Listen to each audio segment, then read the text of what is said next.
Hi there, welcome back to JD Answers. Today we got the Tesmart 4-port HDMI 4K splitter with sound.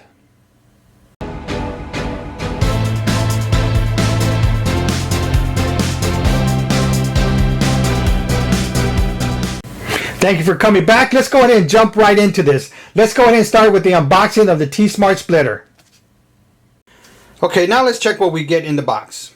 First of all, it's a pretty good sturdy box. It's a good size. Has a nice logo in the front there. Alright, first thing is the unit. Neatly wrapped. And you get the device itself. Here you go, that's the front of it. Here's the top. And the back here. Bottom, you could tell where we have the ventilation. Alright, so that's the switch. Let's see what else we got in here. Looks like this just pops to the side. Let's get the accessories.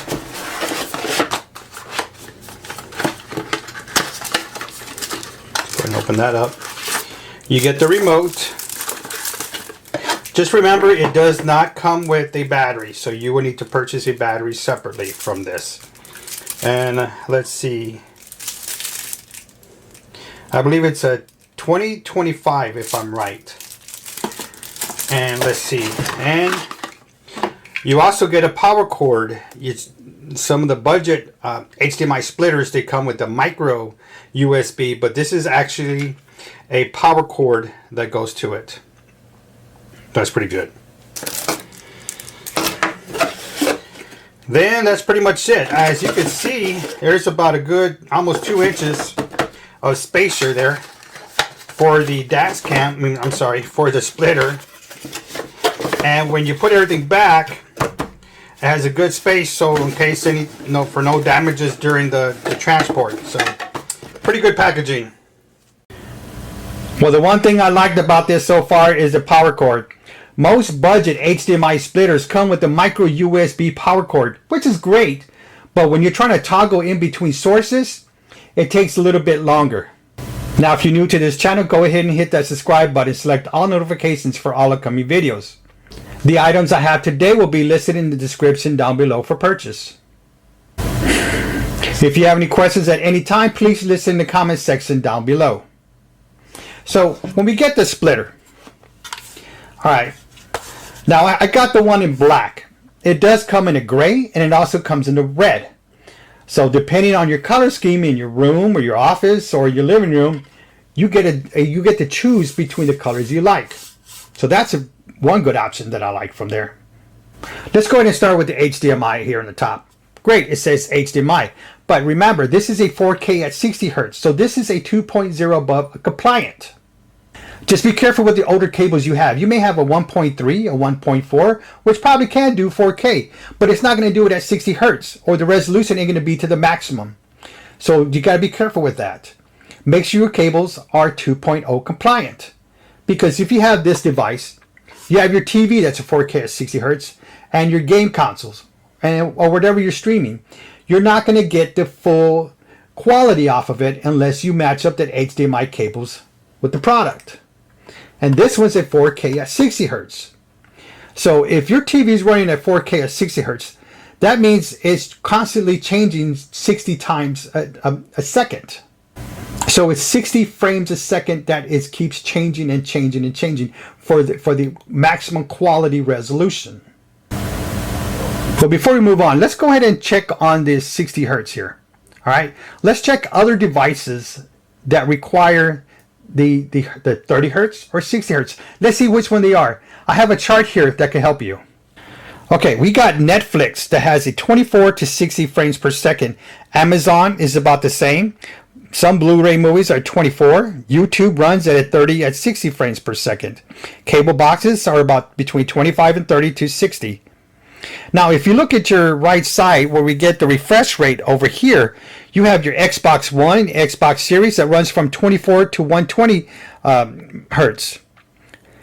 You got your PS4 that goes to up to 60 hertz, PS5 that goes to 120 hertz. Blu-ray players anywhere from 24 to 60 hertz. PCs up to 240 hertz. Chromecast 60 hertz, which is probably the same for Roku. Apple TV up to 60 hertz.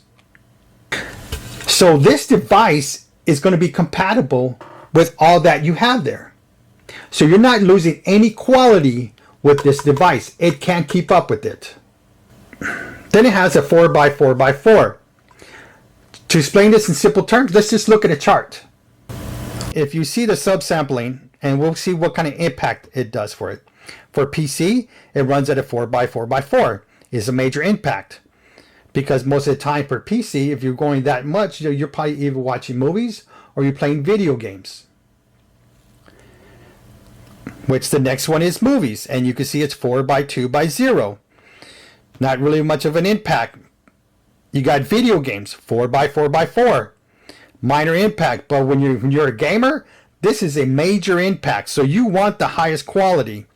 Sports, 4x2x0, none. TV shows, 4x2x0, none. None really much impact. But when you have your device, you want it to go to the maximum power. This device can do that. You're not losing any quality with devices that you have plugged into this. All right, let's go ahead and move to the front. Here you have the IR, which is pretty much the infrared, which is used for your remote. Then you have your 4 HDMI input lights. The lights tell you which source is on. And they're all labeled too, 1, 2, 3, and 4. Next you have the switch that helps you toggle in between your inputs. Or you could simply use a remote.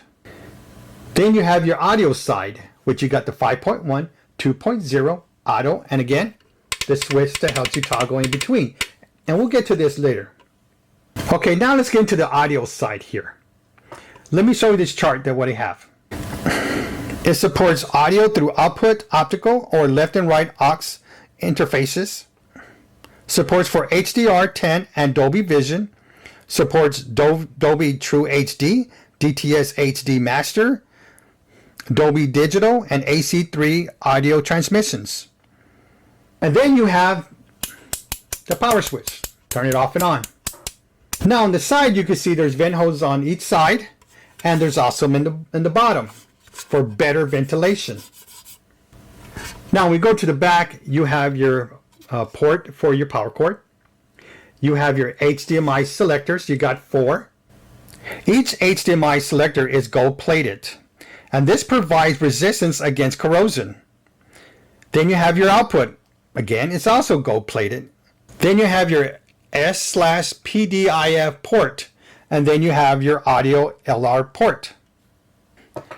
Now for the input, you could put your PC, PS4, or really PS5, your Xbox consoles, Nintendo Switch, Amazon Fire Sticks, Roku, Chromecast, Blu-ray player, and cable box. I'm going to go with some features or key points with the Tesmart switch. We have the 4K at 60 Hz, which we've gone over that. But to keep your 4K at 60 Hz, your cable must be under 16 feet. Now for 4K at 30 Hz, your cable can go up to 32 feet with a minimum of 10 feet. And to keep your 1080 at 60 Hz, you cannot be no more than 65 feet, which goes to 32 to 65. So if you want your 4K at 60 Hz, keep it under 16 feet. Then it has automatic switch, which when you turn your power source on for the device you have plugged in, this would automatically go to that device. Now again, you could also use your switch or you could use your remote. But this has automatic switch where if you have no devices on and you turn one on, and it'll go to that one.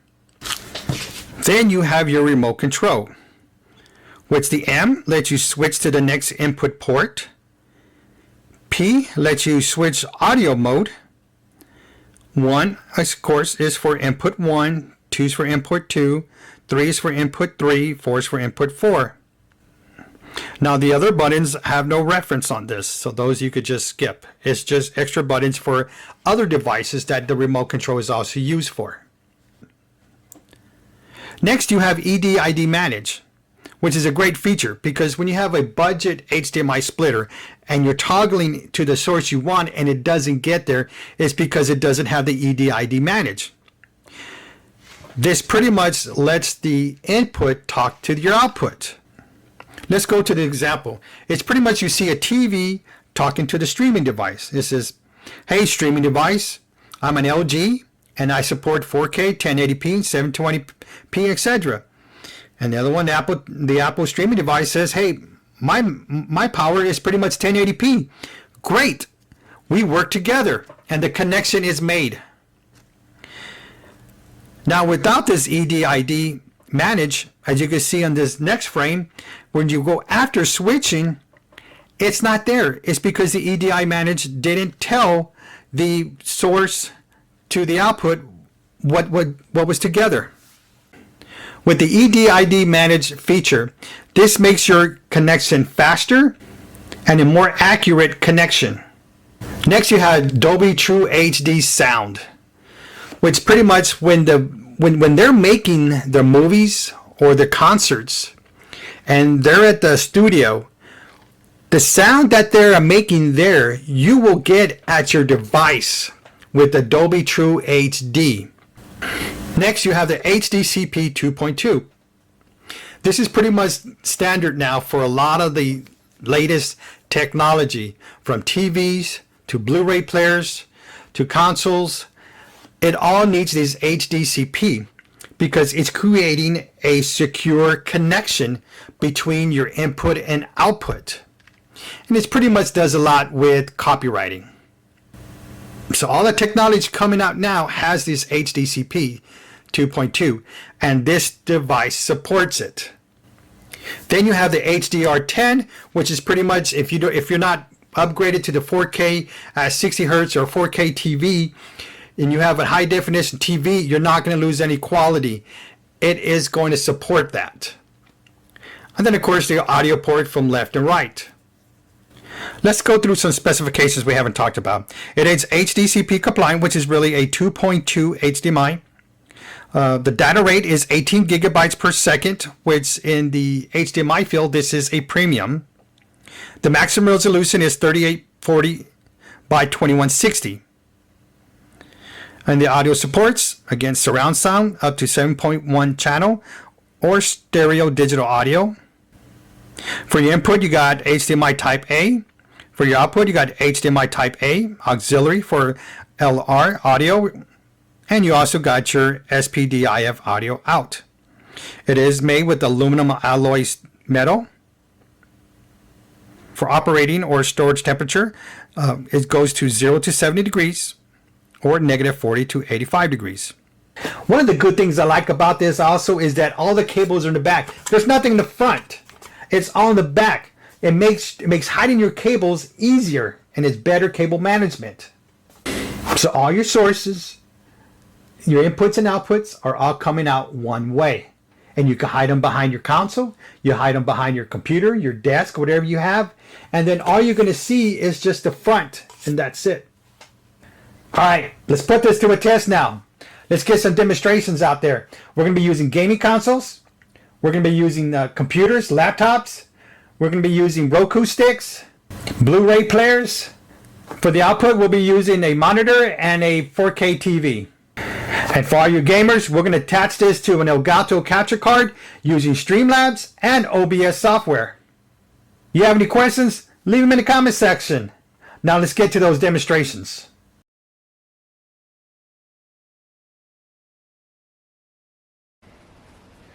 Okay, now it's time for the demonstration. For input 1, I have an Xbox. I'm going to call that Xbox One. Input 2 is the Switch. Input 3 is the Blu-ray player. Input 4 is another Xbox, which I'm calling Xbox number 2. So now let's go ahead and just toggle to each one. I'm going to number 1 now because this was on number 4. And then I'm going to, oh, there it goes, turn it on. Then we're going to number 2. And now I'm going to put the volume on. Right now I had it off for copyright laws for the Madden 2021. Now we're going to number 3.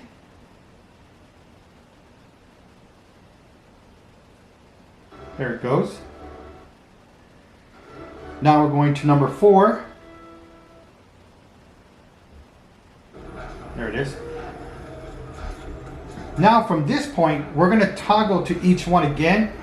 And what we're going to do is we're going to see how long it takes to toggle in between. So from number 4 to number 1, here it goes. All right, I didn't do a count because I forgot to take muted. So I'm going back to number 4. All right, here we go. Number 1. 1. Well, it's already turning on. You can see in the top right. So it's already there. So let's go to number 2.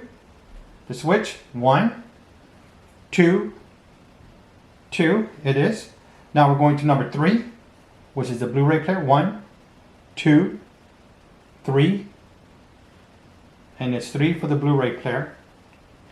And number 4, back 1, 2, and it's 2. So it's pretty much 1.5 to 2 seconds average to go in between each device. Now I'm going to use the manual switch to see, just to toggle.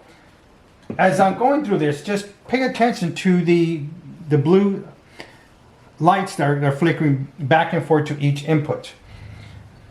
Right now it's on number 4. Let's go to number 1. There it is. It's turning on.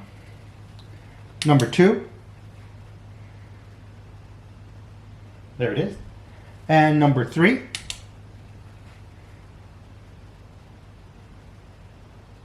Which is the Blu-ray player. And we're going to number 4.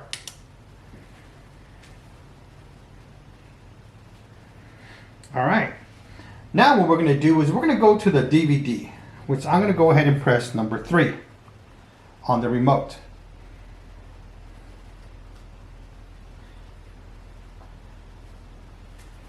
All right, I'm going to unmute it. I'm going to put it a little bit louder just so you can hear. Right now with the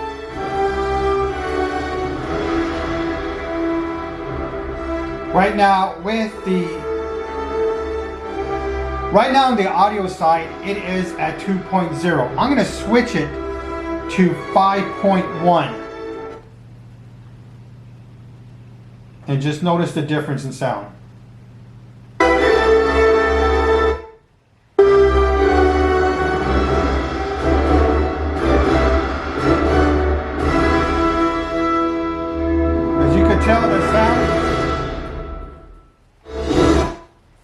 As you could tell in the sound, what difference it was.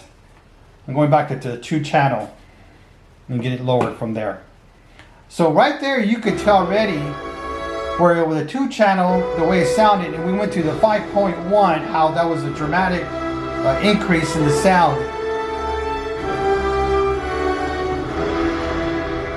Now my TV is connected to a surround sound system. So that's why you had that major jump to that 5.1, the sound.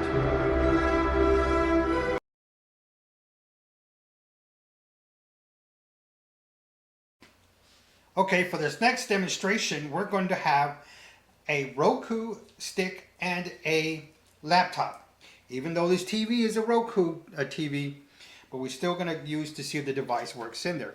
So right now, we're going to go to number 1, which is still Xbox, which is there. Now we're going to number 2, which is the switch. Then we're going to number 3, which is the laptop. And then we're going to jump to number 4, which is the Roku. There you go. So now what we're going to do now, just like we did in the last one, let's just see how long it takes to toggle in between the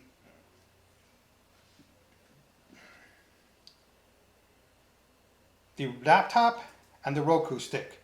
So we're on number 2. So let's go to number 3. 1, 2. Okay, let's go to number 4. 1, 2. So pretty much they're averaging 2.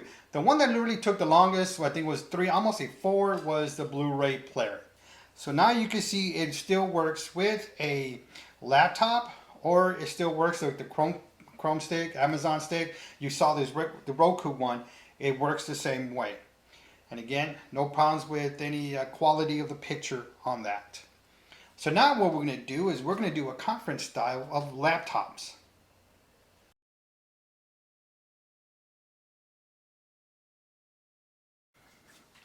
Now we have the demonstration using 4 laptops. I hope my wife and kids aren't looking for the laptops because I'm using them right over here. So we're going to go ahead and jump to number 2. And it should be the front left here. There you go. Now we're going to number 3, which will be the back right, which is going to have the JD Answers logo on top. Now we're going to number 4, which is going to be the front right one. And that's going to have the home page from YouTube. So you can see it toggle to each one with no problem. So if you have a conference, you simply just, if you want to take the main screen, you get the remote or you do it manually and you go ahead and toggle to the one you want. So say number 3 wants to take the main screen, he presses number 3 on there and then it will pop up right at the screen. But what if number 3 is using it and they decide to go home, like, okay, I'm done. What happens then, because that was on the screen, boom, it jumps to the next one active from there. And that's how you figure each plant from there, each screen size. So we're going to go ahead and disconnect the next one. And nothing happens because it wasn't an active one. So right now we got these 2 disconnected. All right, so now what happens when that one's done? Who takes the main screen is the only one left, which is on the right. So it automatically switches to the next active unit there. So there was no problem toggling in between.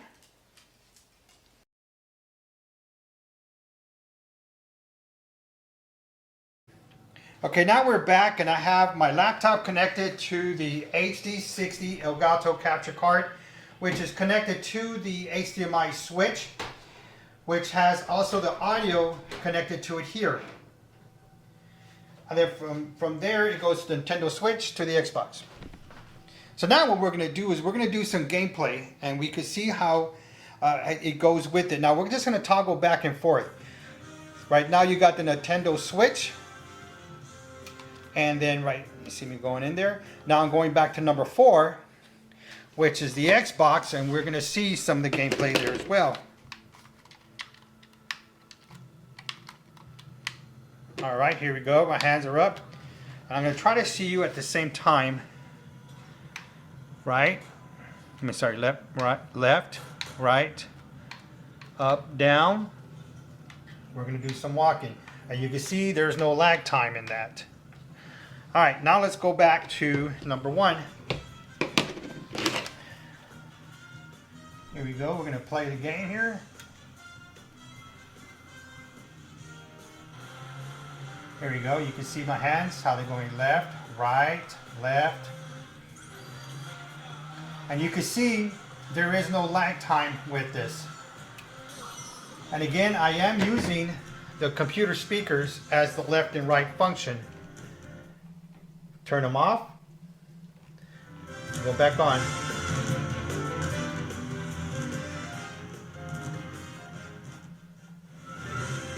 There you go.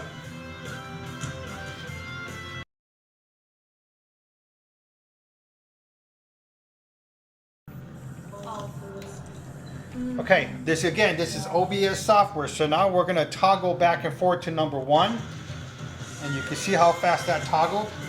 Now we're going to number 4, back to 1.